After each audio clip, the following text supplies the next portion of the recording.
sabem, a Terra é o nosso planeta de provas e expiações. E está mudando para um planeta de regeneração. Mas como vai ser esse processo? Como é que isso vai acontecer? Qual é o passo a passo? O que a gente sabe de toda essa mudança? Como é que vai acontecer isso? E ninguém melhor para contar isso para a gente que o nosso querido Marco Aurélio, que vai agora falar sobre a transição no planeta Terra.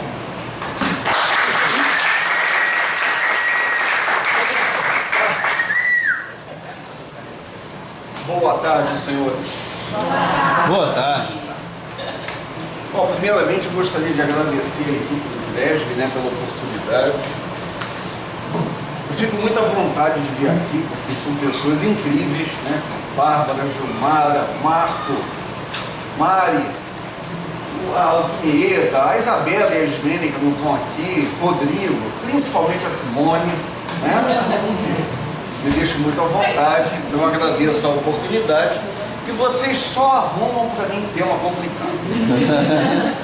Toda vez que a Simone me fala, eu tenho um trabalho para você, eu tenho que estudar 100, 150 horas para falar 1h30. É só desafio. Pra vocês terem uma ideia, nosso tema é transição planetária. Na preparação, eu ouvi palestra do Haroldo, desse tema, Divaldo, Wagner Gomes da Paixão, Anete Guimarães, Anete Guimarães, teve mais Alberto Almeida e mais um ou dois palestrantes menos conhecidos. E parece que cada um fez uma palestra diferente, porque não se fala a mesma coisa nesse tema. E eu vou fazer a mesma coisa, vou fazer uma coisa totalmente diferente de todos eles, porque não tem outro jeito. O tema é muito abstrato, transição planetária.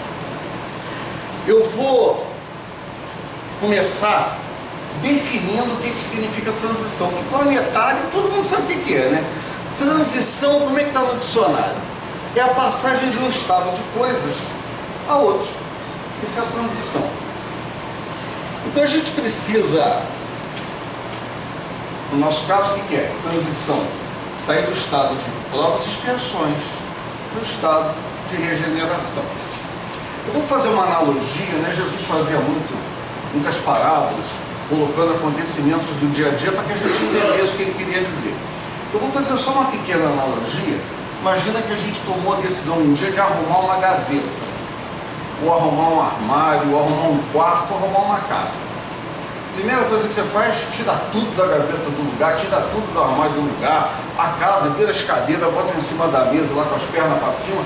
Tem uma hora, se você entrar naquela hora e olhar, nunca mais isso vai voltar a ser um lar, ou nunca mais isso vai voltar a ser um armário arrumado, porque é uma bagunça que a gente faz, Então a gente está num momento meio que de arrumação. Se você leva 2 horas para arrumar uma gaveta, um armário, se leva um dia inteiro para arrumar uma casa, quanto tempo se leva para arrumar um planeta?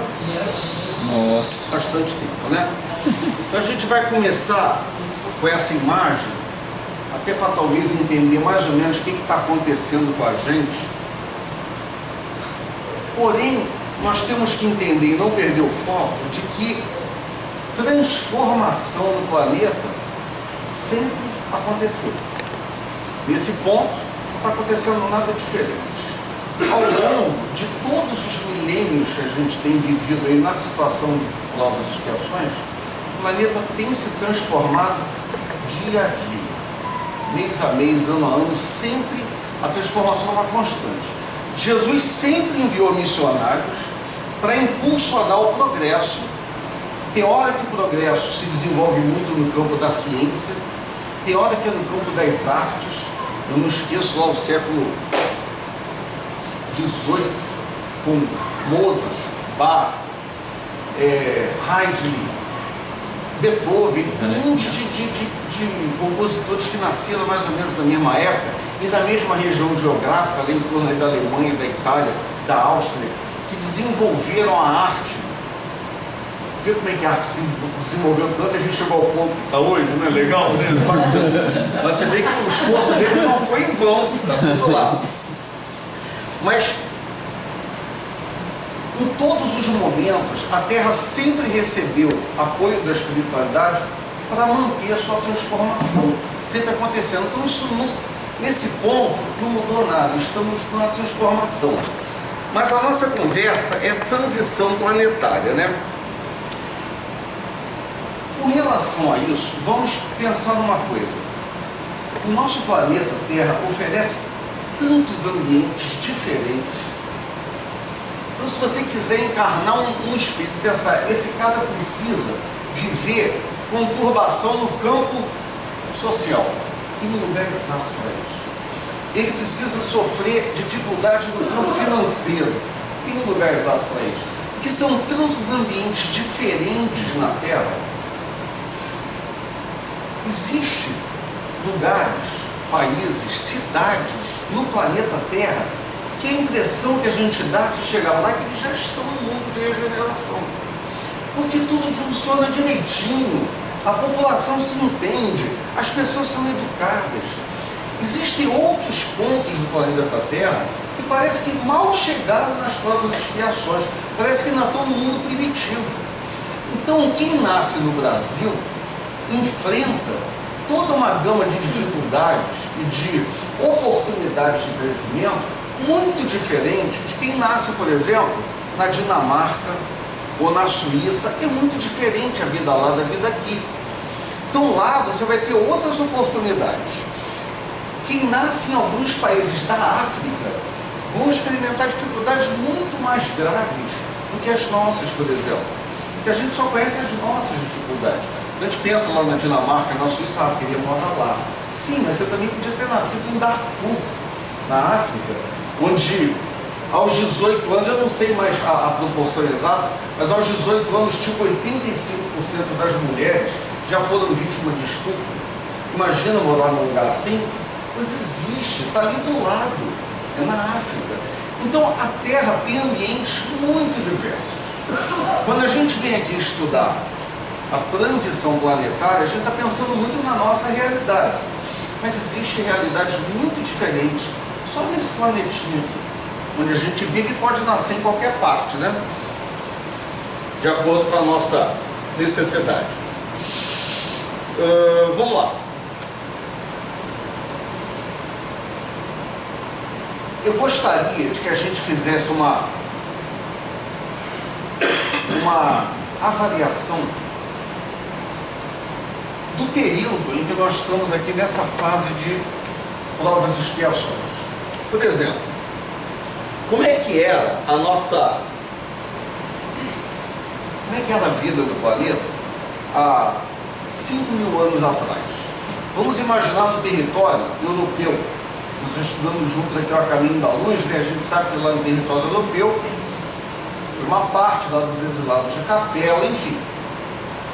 Daquele momento, há 5.000 anos atrás, se uma aldeia resolvesse tomar outra, ia lá, invadia, matava todos os homens, estuprava as mulheres, as crianças só pegavam os meninos que podiam ser úteis para trabalhar, as meninas eram estupradas, mortas, e tudo isso não tinha lei que proibisse, estava tudo certo. Era normal esse tipo de acontecimento. Bastava que um grupo fosse mais forte que o outro e quisesse invadir. Então a única lei era a lei do mais forte.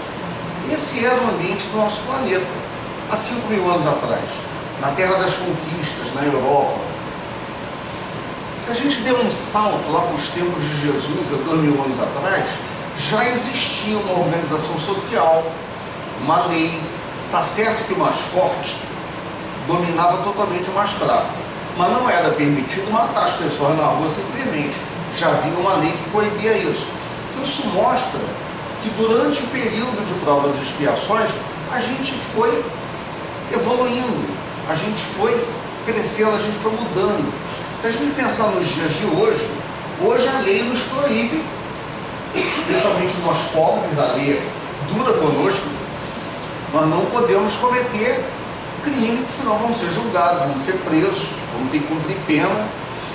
Nós vamos ter que cumprir pena, nem todo mundo cumpre pena, mas nós vamos ter que cumprir, porque todos vão pular essa parte.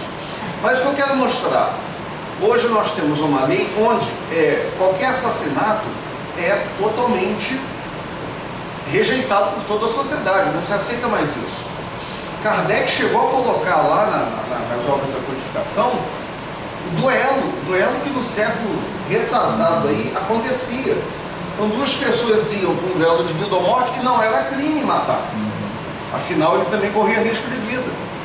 Então era normal. Hoje nada disso mais é aceito. O que eu estou querendo mostrar? A transformação é um fato que acontece o tempo todo. A gente nunca ficou estacionado. Existe sim períodos de maior estagnação do campo da moral, de maior estagnação no campo da ciência, mas a evolução é constante. Nunca se fica muito tempo sem crescer. Por que essa colocação é importante?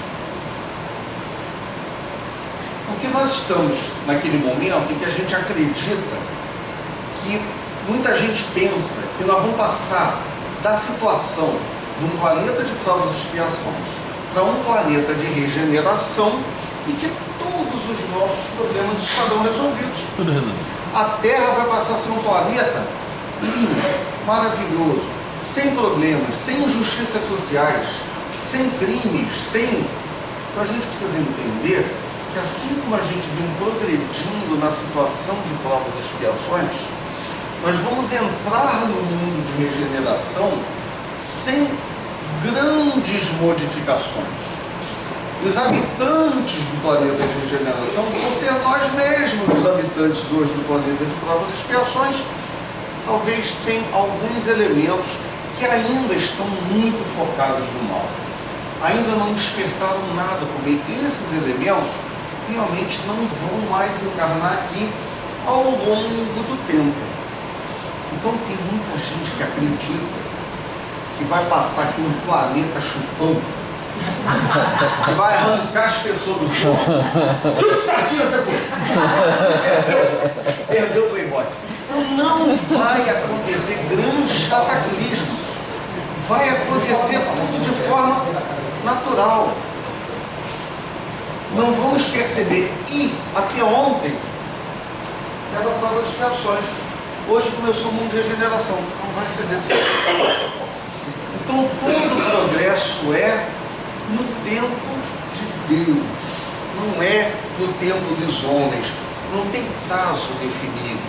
E quando a gente fala que não tem prazo definido, a gente bate de frente com muita gente que coloca data, coloca ano, usa termos como data limite, da forma que eu entendo a codificação. Esses tempos não são pré-determinados. Não temos um prazo de empresa. A partir de...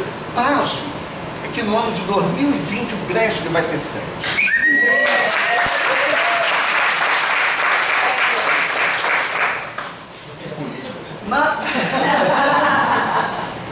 Estou pensando em me candidatar para vereador. Aurélio Gomes Rodrigues. Guarda esse nome. Bom, tem uma proposta geral. A gente precisa saber até que horas que a gente... Calma, tá tem tempo. Não, me diz qual é a hora para eu me consolar aqui. Até vai ler 15. 5h15. 5h15, tá bom. Cadê o papelzinho? Bom, existe uma proposta para o nosso trabalho, né? Alguém escreveu aqui, a transição do planeta Terra. Eu vou ler para vocês verem o descaramento da pessoa que escreveu isso. A Terra está em processo de transformação. De provas e expiações, passará para um mundo de regeneração. Mas como se dá esse processo? O que acontecerá com o planeta, praticamente falando, durante essa transição? Por que tantos conflitos mundiais ultimamente? Qual a razão de tantas catástrofes naturais que ceifam milhares de vidas? Tem havido mais desencarnes coletivos? Ou é apenas uma impressão? Tais desencarnes têm alguma conexão com a transição planetária? Desde quando foi iniciada a transição? Afinal, quais são as características do mundo de regeneração? Quando estará finalizado o processo? É realmente possível responder essa pergunta? Alguém teve a coragem de fazer esse trilhão de perguntas? Vamos botar uma resposta. Aí é contigo, amigo. É fácil fazer isso aqui. Hoje é dia de Enem. Aí é contigo. Só pergunta, O que será pergunta. que fez? Você? Olha só. Ah, sim, depois de falar assim, não vai aparecer quem escreveu. Quando muito vão dizer, foi um trabalho de equipe. Você adorei essas Foi Sardinha, foi desafio do Sardinha. Foi Sardinha que desafiou. As perguntas foram sorteadas. Muito mais. Boa saída, Giovana. Adorei as perguntas. O Sardinha vai ter outras perguntas também. É, Não tem negócio de pergunta não. Sabe que eu esqueci de ler uma coisa? olha, a Simone me passou anteontem a programação do evento. Puxa, muito bom ter vocês. Eu tinha esquecido. Só para ver se ela morria do coração. Conseguiu. Então vamos lá, olha só. Eu vou ler até um ponto e vou parar. A Terra está em processo de transformação. De provas e expiações, passará para um mundo de regeneração. Mas como se dá esse processo?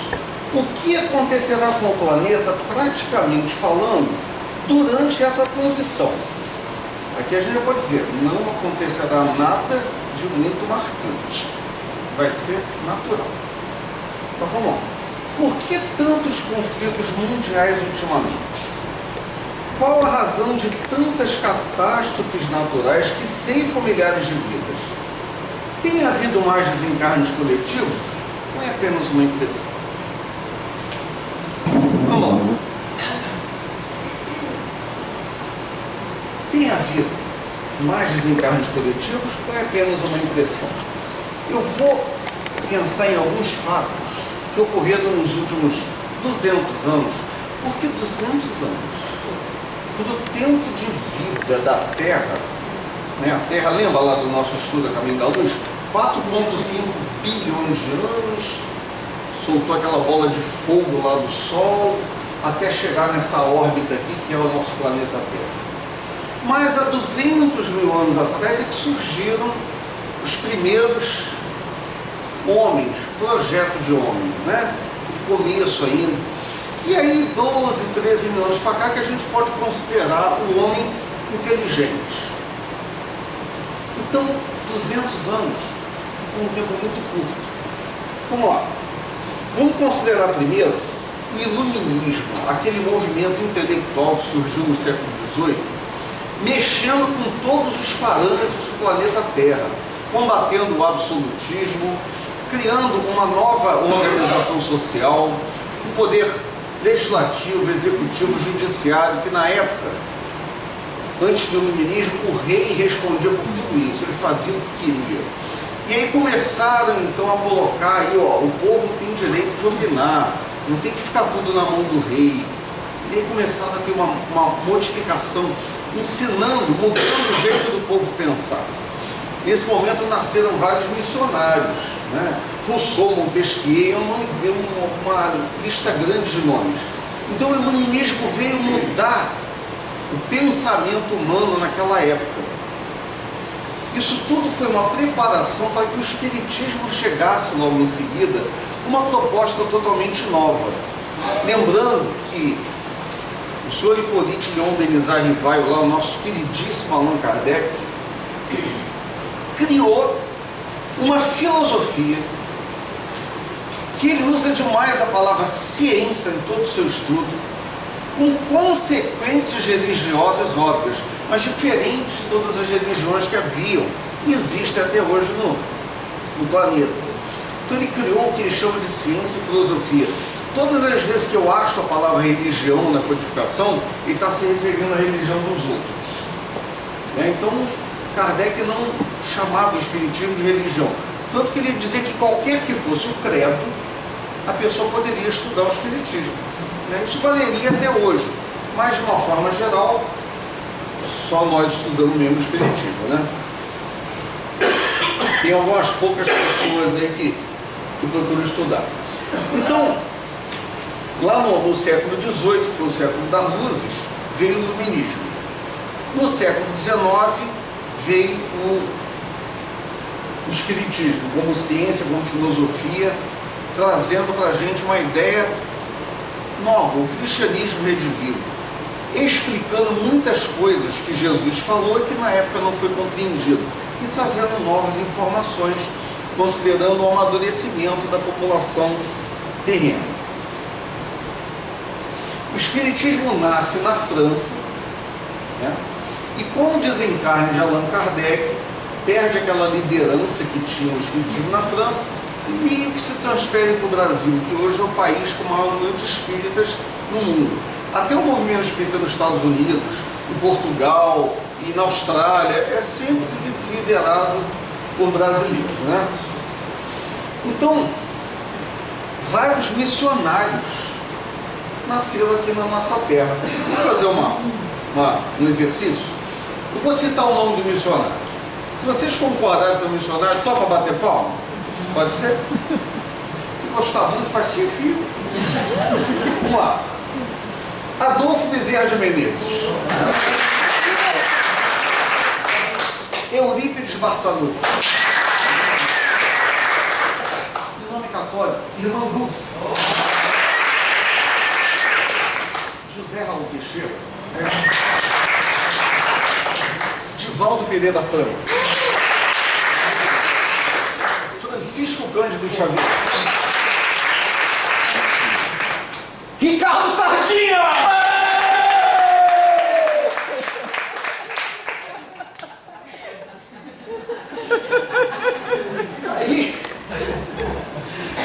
Aí vem o século XX.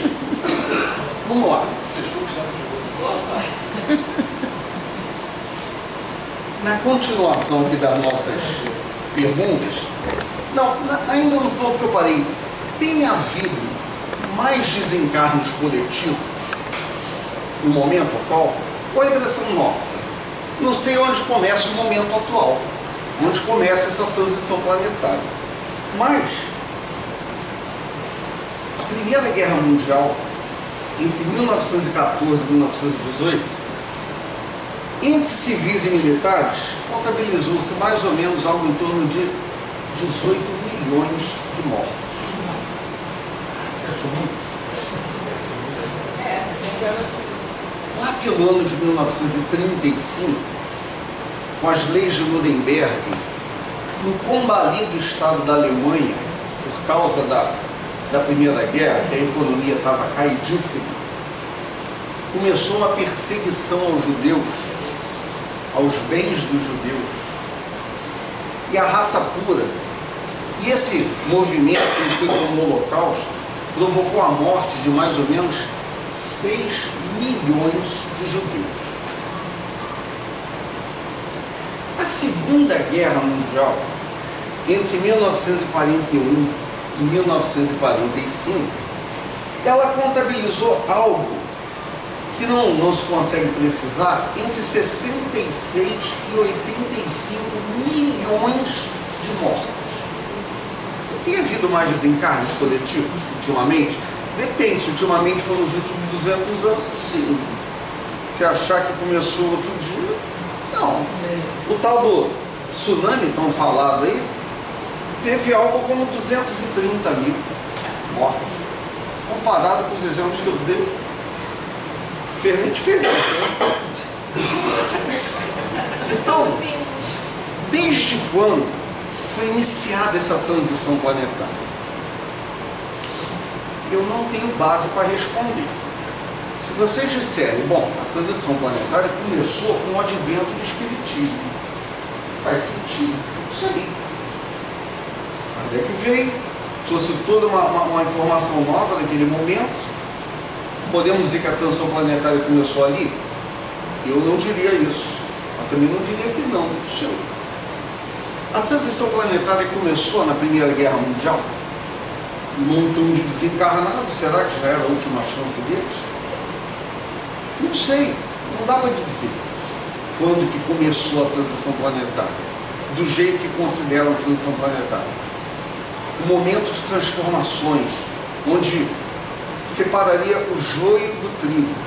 Espíritos que não poderiam mais reencarnar na Terra, ao desencarnar, estariam colocados aí à disposição para ir ajudar o desenvolvimento em outro planeta. Não sei, começou na Primeira Guerra? Não dá para dizer. Segunda Guerra, a mesma coisa. Não dá para dizer exatamente quando que começou esse período. Na nossa na nossa programação aqui, né? Tais desencarnes têm alguma conexão com a transição planetária? Olha, depois de mim o Sardinha vai falar. Nós somos muito amigos, mas não tem nenhum impacto dele não me corrigir. Se eu estiver falando alguma coisa que ele tem a resposta, por vontade, pode fazer para mim, porque eu não sei dizer, não está escrito em lugar nenhum, quando começou esse período que nós batizamos de transição planetária. O mundo sempre esteve em transformação. O mundo vai continuar em transformação. Quando nós entrarmos no período de regeneração, o mundo vai continuar em transformação. Então isso é um processo constante. Se nesse momento a gente vai estar entrando no mundo de regeneração, fica difícil precisar quando começou, quando terminou. Tudo isso é um processo. Olha só. A Gênese, escrita em 1868, diz pra gente isso aqui, ó. No capítulo 18, são chegados os tempos. São chegados os tempos, dizem-nos, de todas as partes, marcadas por Deus, em que grandes acontecimentos se vão dar para a regeneração da humanidade. Isso Kardec falou em 1868. Em que sentido se devem entender essas palavras proféticas? Para os incrédulos, nenhuma importância tem. Aos seus olhos, nada mais exprimem que uma crença pueril, sem fundamento. Para a maioria dos crentes, elas apresentam qualquer coisa de místico e de sobrenatural, parecendo-lhes pronunciadoras da subversão das leis da natureza. O planeta Chupão é um desses exemplos. São igualmente errôneas ambas essas interpretações. A primeira, porque envolve uma negação da providência. A segunda, porque tais palavras não anunciam a perturbação das leis da natureza, mas o cumprimento dessas leis. Então, quando eu digo que esse processo não vai ter grandes cataclismos, Kardec já dizia isso para gente. Tudo na criação é harmonia. Tudo revela uma previdência que não se desmente nem nas menores, nem nas maiores coisas. Temos, pois, que afastar desde logo toda ideia de capricho por inconciliável com a sabedoria divina. Em segundo lugar, se a nossa época, cadê? Qual é a nossa época até hoje? Se a nossa época está designada para a realização de certas coisas, é que estas têm uma razão de ser na marcha do mundo. E mais aqui para frente, ainda no capítulo 18, aqui no trechinho que ele chama de a geração nova, diz assim para a gente: para que na terra sejam felizes os homens, preciso é que somente a povoem espíritos bons, encarnados e desencarnados, que somente ao bem se dediquem. Havendo chegado o tempo, grande emigração se verifica dos que a habitam. A dos que praticam o mal pelo mal, ainda não tocados pelo sentimento do bem, os quais, já não sendo dignos do planeta transformado, serão excluídos, porque senão lhe ocasionariam de novo perturbação e confusão e constituiriam obstáculo ao progresso. Então Kardec já falou para a gente, em 1868, que essa imigração quer dizer, daqui para fora, esse exílio de espíritos que ainda se dedicassem exclusivamente ao mal, seriam enviados para um outro planeta, onde a inteligência que ele já tem vai ajudar o desenvolvimento desse planeta, que estaria numa situação de planeta primitivo. Então, assim como a gente já estudou aqui junto, exilados de Capela, agora os exilados da Terra vão também fazer a sua parte da criação, ajudando um outro planeta a se desenvolver.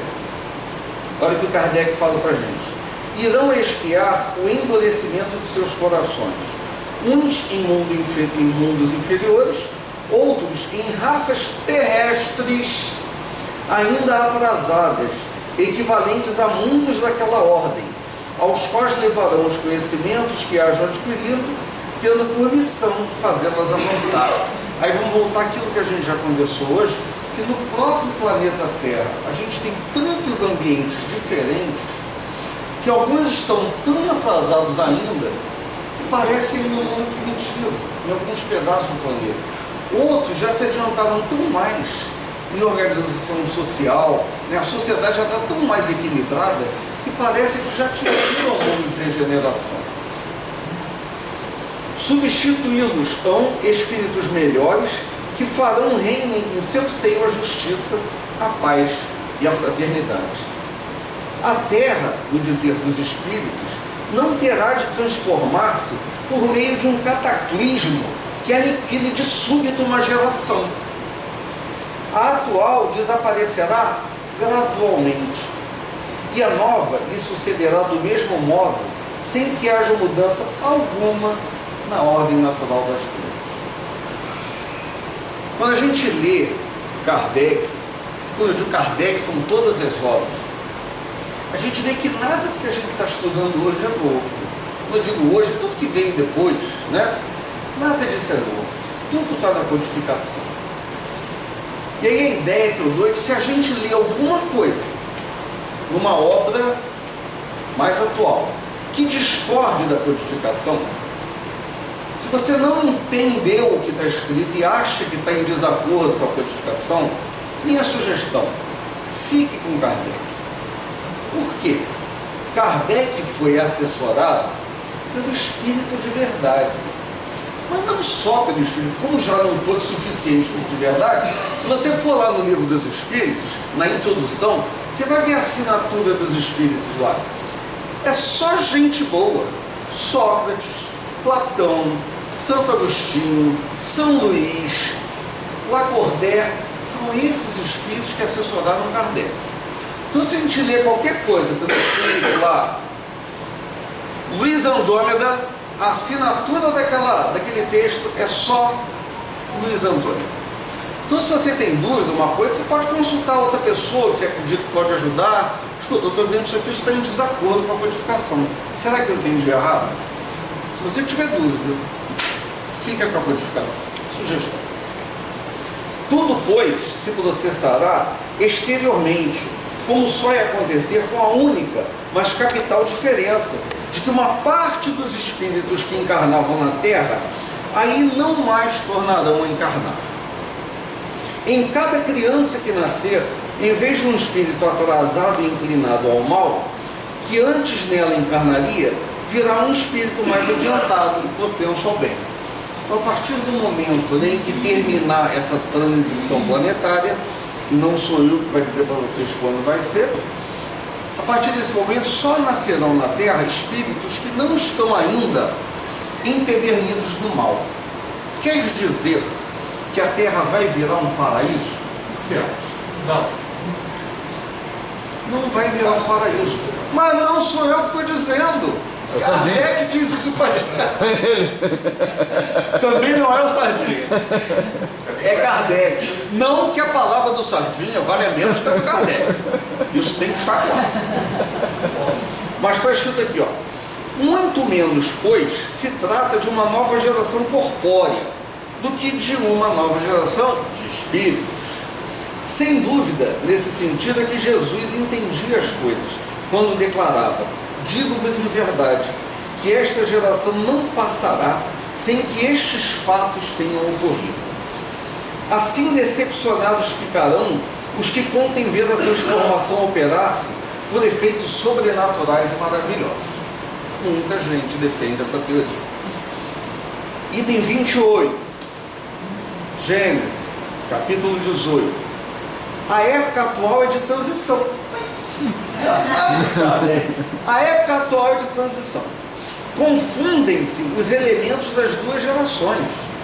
Colocados no ponto intermédio, assistimos à partida de uma e à chegada da outra, já se assinalando cada uma no mundo pelos caracteres que lhes são peculiares.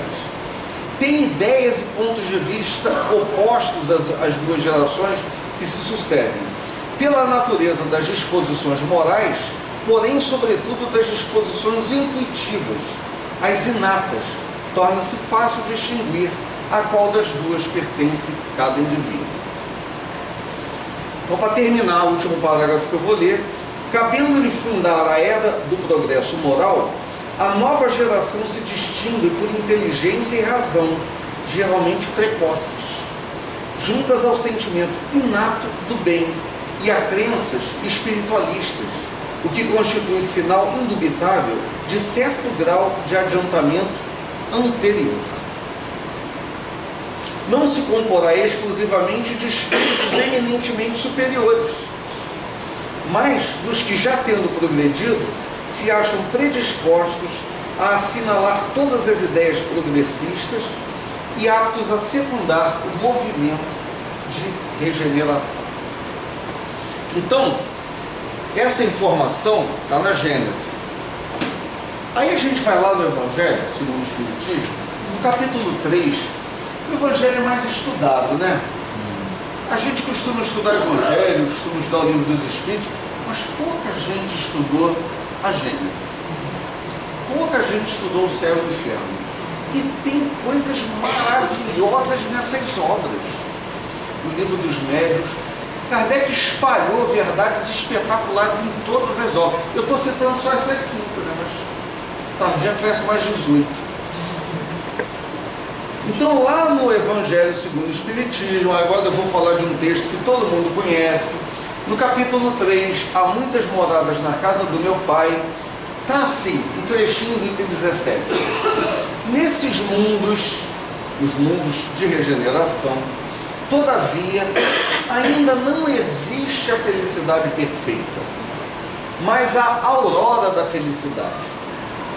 O homem lá, o mundo de regeneração, é ainda de carne, e por isso, sujeito às vicissitudes de que libertos só se acham os seres completamente desmaterializados.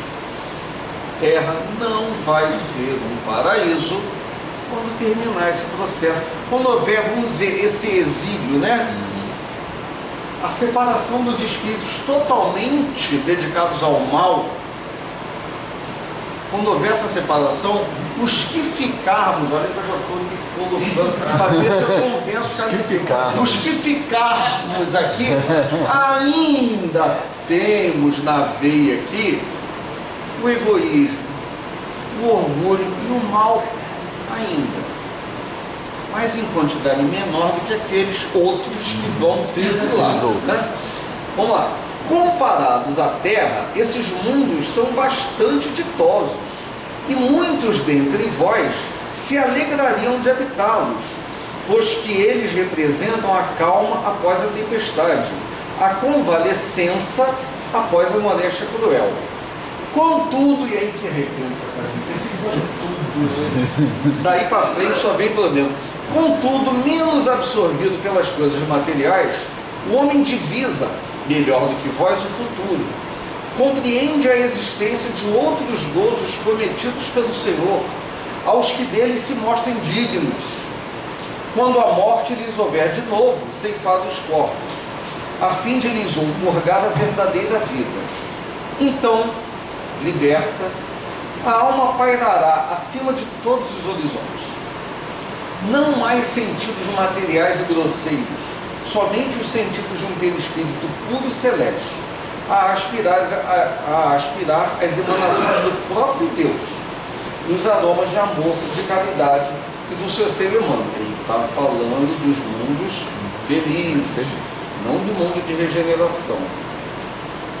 Falando do mundo de regeneração, no item 18, só um trechinho de nada, ele diz assim: ah, mas nesses mundos ainda falível é o homem, e o espírito do mal não há perdido completamente o seu império. Não avançar é recuar. Há muitas moradas na casa de meu pai, e se o homem não se houver firmado bastante na senda do bem, pode recair nos mundos de expiação, onde então novas e mais terríveis provas o aguardam. Está bem que está evangélico, se sou eu que falo isso. O que ele está dizendo para a gente? Esse momento, quando a gente ingressa no mundo de regeneração, nós ainda somos tão frágeis, ainda estamos um pouco afastados daquele espírito do bem, que a gente pode até recair, pode até voltar para o mundo de provas e expiações, apesar de ter passado por essa seleção e ter ficado no mundo de regeneração.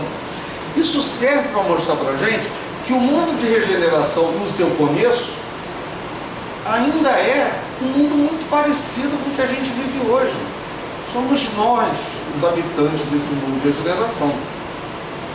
Então não vai ter grandes saltos de qualidade de um dia para o outro. No ano tal, não vai acontecer isso não. Vai ser aos poucos. Assim como há 5.000 anos atrás, nós tínhamos hábitos nesse planeta. Éramos mundo de provas e expiações. Há 2.000 anos atrás, tínhamos outros hábitos, menos embrutecidos, mas ainda muito cruéis.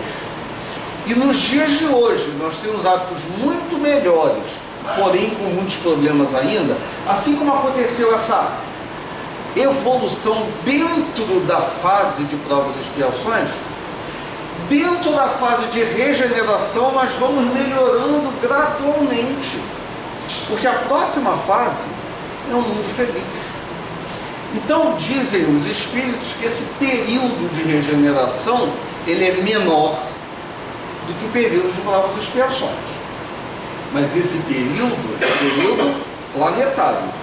Para cada um de nós existe a possibilidade até de recaída, se a gente não acompanhar o progresso. Como nós acabamos de ler ali, não avançar é recuar. Se todo mundo avança, eu fico fora do nível de todo mundo. E aí talvez eu precise voltar. E aí eu vou falar aquelas coisas bombásticas que não está escrito em lugar nenhum. Talvez por isso, lá no livro A Caminho da Luz, quando a gente vê lá o exílio de Capela, nós vemos lá que o povo hindu chegou aqui na Terra há 10.000 anos atrás. E o povo egípcio, a civilização egípcia, que era dos menos comprometidos, só chegou 5.000 anos depois.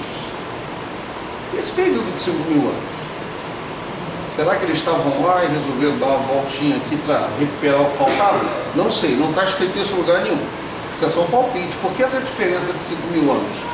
Entre uma leva dos filhos de Capela e os outros. Só se os primeiros vieram de táxi, os outros eram a pé. Porque é uma distância muito grande, 5.000 anos. É uma coisa que está na minha cabeça. E estudando agora, eu cheguei a essa conclusão. É possível que essa leva de espíritos tenha vindo mais tarde, porque precisaram reciclar. Eles vão para lá, vão construir aquele espetáculo, que até hoje é um espetáculo, as pirâmides do Egito e tudo mais. Com todo o conhecimento que vocês têm, vocês vão cumprir um estágio lá, depois voltam. Não posso afirmar que foi isso, só acho que faz sentido.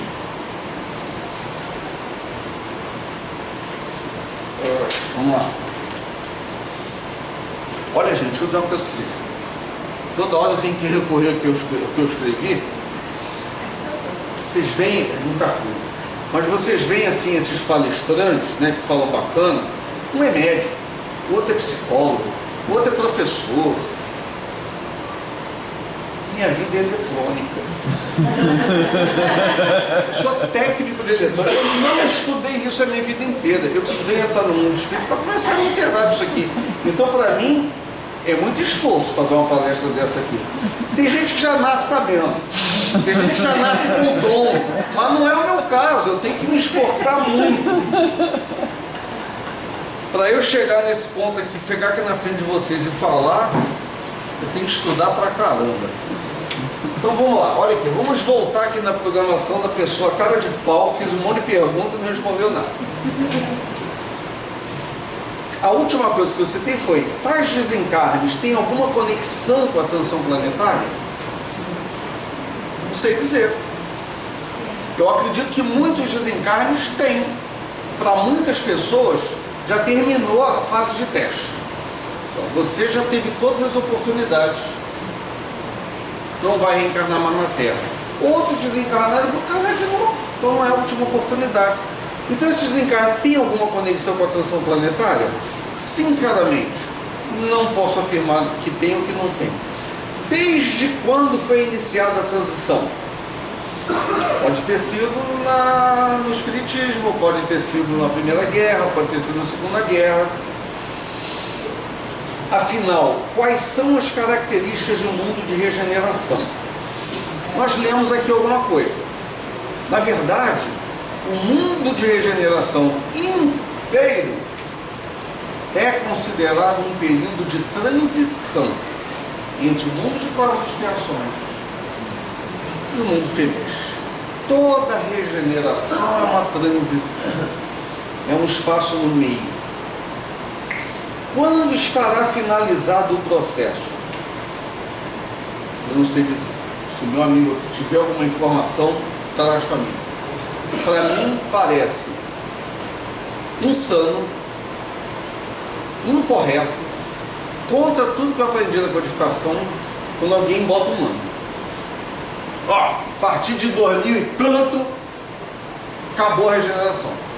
Não é isso que eu aprendi, estudando a codificação. Então, eu que fui convidado para fazer essa palestra. Quando estará finalizado o processo? Não sei. Não sei. Está acontecendo. Está acontecendo. Para muitos de nós, talvez seja a última oportunidade. Então, para mim, o processo termina quando eu desencarnar. Do Rodrigo é outra realidade. Né? Para a Mari é outra realidade. Não sei. É realmente possível responder essa pergunta? De todas as perguntas aqui, eu acho que essa foi a mais sábia. É realmente possível responder essa pergunta? Eu creio que não. Porque a gente aprende que no tempo de Deus, as coisas correm diferente do tempo dos homens. Nós estamos acostumados com prazo, a nossa vida é muito curta. 60, 70, 90 anos é um tempo muito curto. A gente está acostumado com prazos. Mar, você tem 15 dias para me apresentar o relatório, não sei o que, é 15 dias. Né? Marco, você tem. Marco de novo. Que cansa. Rodrigo, você tem. Rodrigo, você tem 2 anos para conseguir solução aqui para a sede do Grésio. Ô Marco Aurélio, eu posso, desculpa. Eu te falei que eu dei um prazo para perder a barriga. 15 anos, cara. Na festa de 15 anos da Meli, a minha netinha tem que estar. Eu avisei para ter personal lá. Quase tomei dela na cara. Mas agora eu tô focado, cara. Sim, tá focado. 2034, 15 anos. 2034 vai estar na porta ainda. Mas é isso. Nós estamos acostumados a dar prazo para as coisas. Vamos dar prazo também. Em 15 anos vai perder a barriga, pronto. Prazo agressivo? É agressivo, mas a gente tem que dar. Ousado. Foco. O tempo de Deus é diferente. Em tudo que a gente leu, em todas as palavras, em todas as obras que a gente vê, palavras de Jesus, palavras de Kardec, não se define data para nada. O homem já definiu data para o mundo acabar umas 15 vezes só enquanto eu estou encarnado.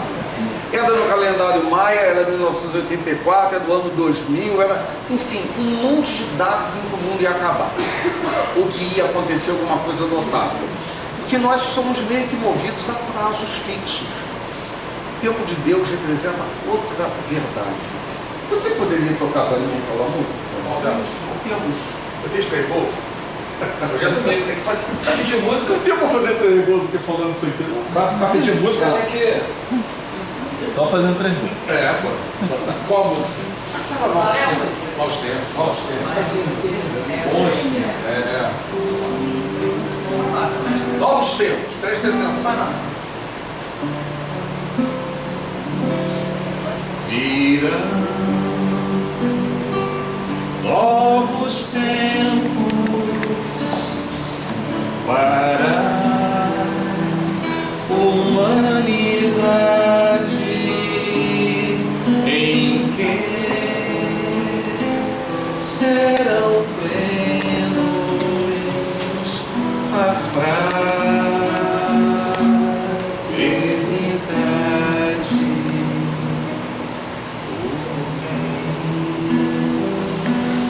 o perdão em todo lugar.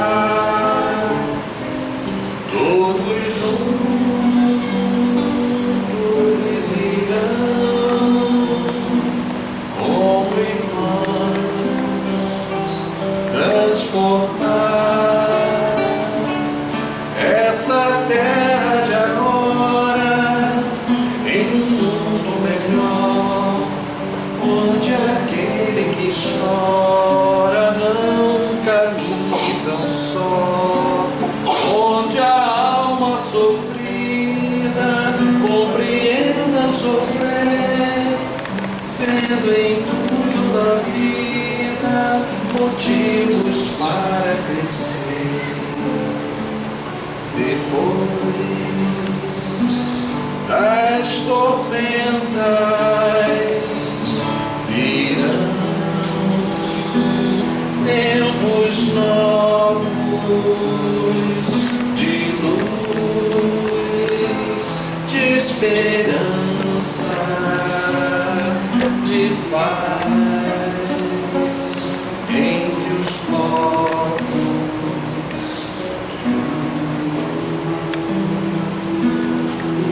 Terá como sempre se quis o prazer de ajudar, a razão de ser feliz. De nós depende também que isso se torne real, cultivando o bem e transformando o mal, repartindo o pão, compartilhando a paz, estendendo a mão àquele que sofre mais. E assim virão os novos tempos de amor.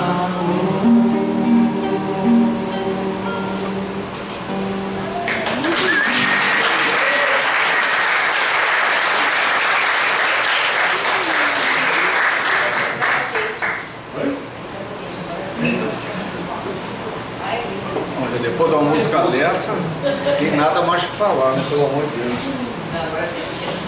Bom, não é verdade.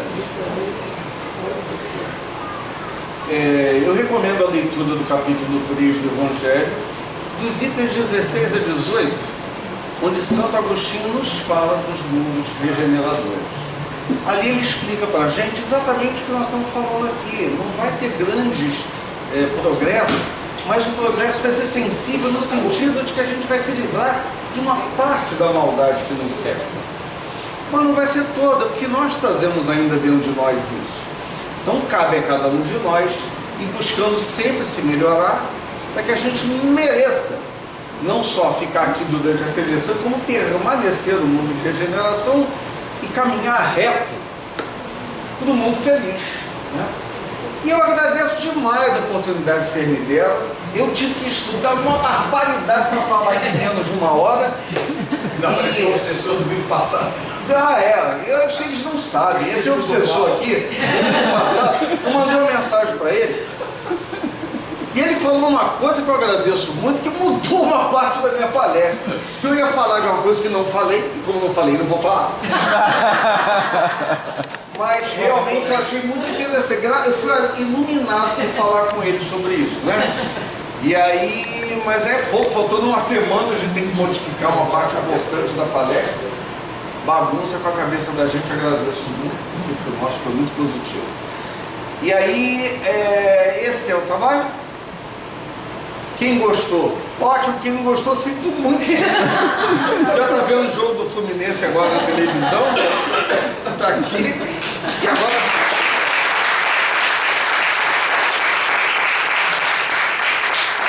Guardem as palmas. Agora vem a melhor parte do trabalho. Ainda não, gente. Agora... Não, você vai ficar aí. Tá? E antes do intervalo, antes do intervalo, a gente vai pedir para o Rodrigo para ele falar para a gente sobre o nosso Projeto 7 2020.